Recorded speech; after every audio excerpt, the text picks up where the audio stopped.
Hello everyone, good morning. So welcome back to my channel Sandeep Moli lifestyle. কেমন আছো তোমরা সবাই? আশা করি সবাই খুব ভালো আছো, আর আমিও মোটামুটি ভালো রয়েছি। তো এখন ঘড়িতে ওই সকাল 8:30 মতো বাজে, আর ওদিকে বাবা চলে গেছিলো বাজারে সকাল সকাল। তো মা বাজারে পাঠিয়েছিল। তো এই যে দেখো, বাজার থেকে এখানে কাতলা মাছ নিয়ে এসছে, আর বড় বড় দেখে চিংড়ি মাছ নিয়ে এসছে। তো এর আগের দিন তো মাংস হয়েছিল, যেহেতু ভাগনা ভাগ্নি ওরা এসছে, আর ডেলি ডেলি তো আর মাংস খাওয়া যায় না। তো সেই জন্যই আরও বিশেষ করে মাছ নিয়ে এসছে বাবা। আর আমার যে ভাগনা রয়েছে, ও তো মাছ খেতেই পছন্দ করে না, কোনো মাছই খায় না বলতে গেলে, শুধু চিংড়ি মাছটা ছাড়া। আর কোনো বড় মাছ যদি হয় তাহলে ওকে অনেক কষ্ট করে ওর মা খাওয়ায়, ভাতের সঙ্গে মেখে চটকে এইভাবে ভুলিয়ে ভালিয়ে খাওয়ায় ওকে। তো এরকমটা তো ওই বলল যে দিদা আমাকে চিংড়ি মাছটা এনে দাও, তো আমি ভালো খাবো সেই জন্য। আর ওদিকে ওকে আমি কি বলছি, ওদিকে আমার মেয়েও হচ্ছে মাছ ভালো খেতে পছন্দ করে না। তো ওদের ওই হয় ডিম, নয়তো হচ্ছে ওই 2 পিস মাংস, এই দিয়েই ওদের খাওয়া হয়ে যায়। তো এরকম আর কি, মাছ খুব একটা পছন্দ করে না। তো যাই হোক, সেই জন্য আমি আর মা এখন দেখো বাছতে বসে গেছিলাম। তো চিংড়ি মাছ প্রায় অনেকগুলোই ছিল, তো সেই জন্য দুজন মিলে করে নিলে অনেকটাই তাড়াতাড়ি হয়ে যাবে। তো সেই জন্য আর বাকি কাজগুলো হয়ে গেছে সকাল থেকে, বাড়িতে যা যা কাজ থাকে সেগুলো হয়ে গেছে। তো এখন এই মাছগুলো বেছে নিয়ে তারপর হচ্ছে অন্যান্য কাজ করব।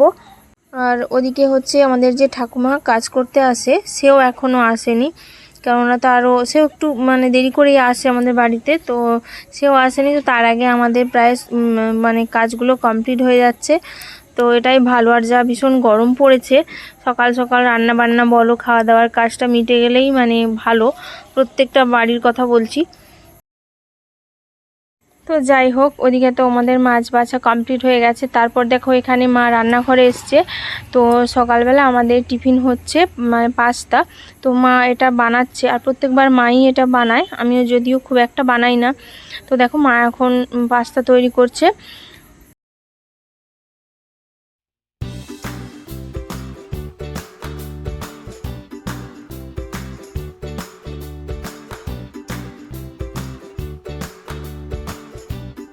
আর আজকে দেখো আমাদের কারোরই স্নান হয়নি, শাশুড়ি বৌমা কারোরই এখনো পর্যন্ত স্নান হয়নি। তো সকালবেলাটা কি বলতো, যেহেতু অনেক সকালে এখন চা খাওয়া হয়ে যায়, সেই জন্য একটু বেলা হতে না হতেই কি বলতো খিদে পেয়ে যায়। তো সেজন্যই আমি দেখো দুজনের জন্য 2 গ্লাস ছাতুর শরবত করছি এখন। মাকে 1 গ্লাস দেবো, আমি 1 গ্লাস খাবো। আর এখন যতদিন পর্যন্ত গরম পড়েছে, ভীষণ গরম, ততদিন থেকে আমি চা খাওয়া বন্ধ করে দিয়েছি। তোমরা তো সবাই জানো যে আমি সকালবেলা 2বার করে চা খেতাম, কিন্তু এখন আর সেটা করি না। শরীর ভীষণ গরম হয়ে যায়, শরীর গরম হয়ে যায়, তারপরে কি বলো তো গ্যাস অম্বল এগুলো হয়ে যায়। সেই জন্য আমি একবার করে মাঝে মধ্যে ছাতু খেয়ে নিই, সকালবেলাটা চা খেয়ে নিই। আর ওদিকে মাও তো কাজের মধ্যে রয়েছে, সেই জন্য আমি একা কেন খাবো, মাকেও 1 গ্লাস বানিয়ে দিলাম, মাও খেয়ে নিল। তো তারপর আমি এবার চলে এলাম রান্নাঘরে, আর মা ওদিকে টিফিনটা তৈরি করে স্নান করতে চলে গেল, আর আমি রান্নাঘরের কাজটা এবার গুছিয়ে নেব। সকালবেলা যেটুকু টুকটাক রান্না হয়েছিল, রান্না বলতে ওই চা করা, তারপর ওইদিকে পাস্তা বানানো, এগুলো হয়েছিল। তো গ্যাসটা একটু নোংরা মতো হয়েছিল, তো সেই জন্যই আমি এখন ওটাকে ক্লিন করে নিলাম।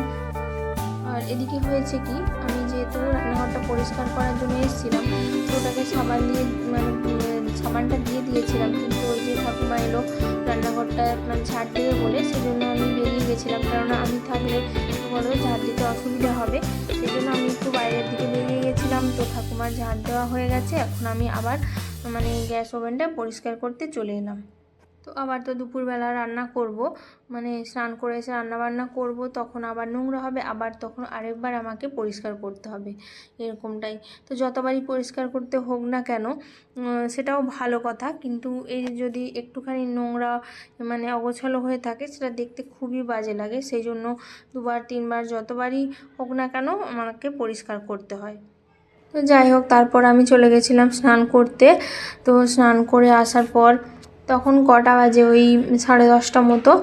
আর সকালবেলা যে জামা কাপড়গুলো কাচা হয়েছিল, তো ওগুলো আমি উল্টে পাল্টে দিলাম, যাতে ভালোভাবে শুকনো হয়ে যায় তাড়াতাড়ি। তারপর ওদিকে আমার রান্নাবান্নাগুলোও আমি কমপ্লিট করে নিয়েছিলাম। তো তারপর দেখো আমরা খেতেও বসে পড়েছি। কি কি রান্না করেছিলাম চলো তোমাদেরকে এক এক করে দেখাই। এখানে হচ্ছে পালং শাক দিয়ে ডাল, এটা আমাদের বাড়িরই পালং শাক হয়েছিল, তো ওটা দিয়ে ডাল বানিয়েছিলাম। ওটা আমাদের বাড়ির সবাই খেতে খুব পছন্দ করে। এখানে হচ্ছে কুঁদরি পোস্ত হয়েছিল, আর এটা হচ্ছে কাঁকরোল আলু ভাজা, তো এটা আমার খুব ফেভারিট একটা খাবার। আর এদিকে দেখো চিংড়ি মাছের ভাপা হয়েছিল বাচ্চাদের জন্য, সবাইয়ের জন্য, সবাই খাবার। এদিকে হচ্ছে পাকা আম মা হচ্ছে কেটে রেখে দিয়েছে।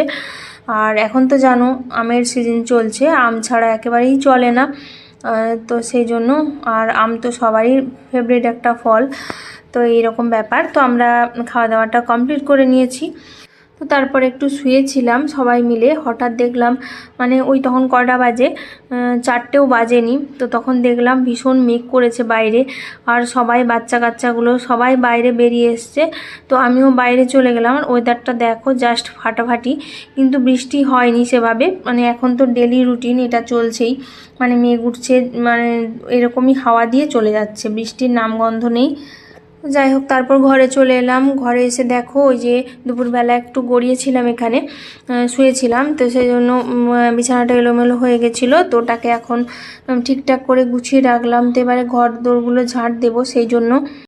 আর বাচ্চাগুলো সবাই বাইরে খেলা করছে, আর এই যে বাচ্চাগুলো এখন রয়েছে, তো সেই জন্য বাড়িটাও ভীষণ মানে মেতে উঠেছে, আর খুব জাঁকজমক হয়ে রয়েছে এখন বাড়িটা। আর আমার মেয়েটারও শরীরটা অনেকটাই ভালো হয়ে গেছে, তো যেহেতু ওর খেলার সঙ্গী পেয়ে গেছে সেই জন্য। আর তো এদিকে দেখো তারপর আমি ঘর বারান্দাগুলো ঝাড় দিয়ে নিচ্ছি। প্রত্যেকটা বাড়িতে তো জানোই বিকেলের পর থেকে আর সেরকমটা কাজের চাপ থাকে না, তো ওই টুকটাক যেটুকু থাকে সেগুলোই করে নিলাম, মানে করে নেওয়ার চেষ্টা করছি। আর এই দিকে দেখো, এদিকে হচ্ছে আজকে ভাগ্নি আমাদের জন্য চা বানাচ্ছে। তো ও যেহেতু বাইরে থাকতো একা একাই চা বানিয়ে খেত, তো সেই জন্য দেখো ও বললো যে আজকে আমি সবার জন্য চা বানিয়ে দিচ্ছি। তো ও তো খুব একটা ক্যামেরার সামনে আসতে পছন্দ করে না, তো মাঝে মধ্যে ওকে মানে মাঝে মধ্যে টুকটাক দেখাই, নয়তো খুব একটা ওকে দেখাই না। তো এটা হচ্ছে যে যার রুচি, সবাই তো সব কিছুটা পছন্দ করে না। তো দেখো ওর হাতের চাটা খেয়ে দেখি যে কেমন হয়েছে। তো মা দেখো ওইদিকে চা নিয়ে বেরিয়ে পড়েছে, তো আমরা বাইরে মানে আড্ডা দেবো আর চা খাবো, এরকমটাই আর কি। তো দেখো সবাই মিলে এই যে চা খেতে বসবো এবার, সরি বসবো না, বসে পড়েছি। আর আমাদের আড্ডাটাও জমে উঠেছে। আর চা এমনই একটা জিনিস কি বলতো, একটু আড্ডা দিতে দিতে না খেলে না মানে খেতে ঠিক ভালো লাগে না, আর একাও খেতে ভালো লাগে না। তো এরকমটা, এটা হচ্ছে আমার বক্তব্য। তো সবাই কীরকম লাগে জানি না, তো কার কীরকম লাগে কমেন্ট করে জানিও। তো তারপর এদিকে দেখো অনেক দিন পর তোমাদেরকে আমাদের সিটুকে দেখালাম। তো এখন হচ্ছে অনেকটাই ও ভালো হয়ে গেছে, সুন্দর হয়ে গেছে আমার চোখে যেটা, তো এরকম আর কি। আর দেখো বাচ্চাগুলো ওকে আদর করছে, তো ও ভীষণ খুশি হয়ে যায় যখন বাচ্চাগুলো ওদেরকে আদর করে, ওকে আদর করে, ও ভীষণ খুশি হয়ে যায়, চুপচাপ বসে থাকে।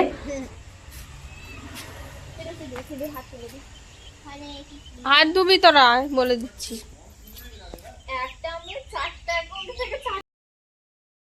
তো বিকেলের মানে আপডেট তো তোমাদেরকে দিয়ে দিলাম। তারপর এখন দেখো সন্ধে হয়ে গেছে, তো সন্ধেবেলা আমি বসে বসে যে দোলনাতে দুলছিলাম, আর রান্নাবান্নার কাজকর্মগুলো প্রায় কমপ্লিট হয়ে গেছে। তো এখন বসে রয়েছি, আর মা হচ্ছে আইসক্রিম নিয়ে এসেছিলো, তো আমি খেতে ভুলে গেছিলাম, তো আমি এখন খাচ্ছি সেটা। আর এই যে দেখো আরেকজনকে দেখো, এই যে মানে ও আমার হচ্ছে আইসক্রিমটা নেবে, সেই জন্য আমার কাছে এই যে বসে রয়েছে, ধন্না দিয়ে বসে রয়েছে, কখন ওকে দেব। আর ওর না ঠান্ডা লেগে যায় প্রায়ই, সেই জন্য ওকে খুব একটা দিই না, মাঝে মধ্যে ওর জন্য আনা হয়, কিন্তু ওকে মানে এখন খুব একটা দিচ্ছি না, কেননা ওর এই গরমের মধ্যেও দেখি মাঝে মধ্যেই ঠান্ডা লেগে যায়।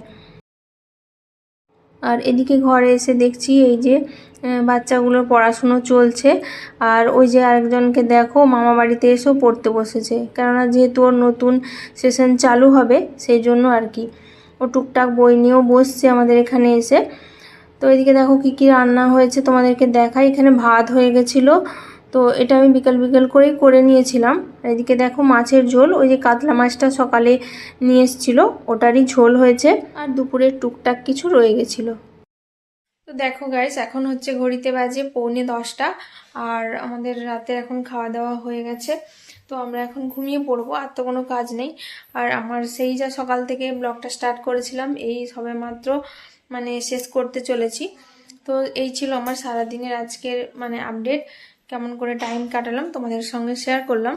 তো আজকের মতো ব্লগটা এই পর্যন্তই। কেমন লাগলো সবাই কমেন্ট করে জানিও, ভালো লাগলে একটা লাইক করে দিও। আর কি বলবো, সবাইকে জানাই গুড নাইট, সবাই ভালো থেকো আর সুস্থ থেকো। তো আজকের মতো টাটা, দেখা হচ্ছে পরের একটা নতুন কোনো ব্লগে।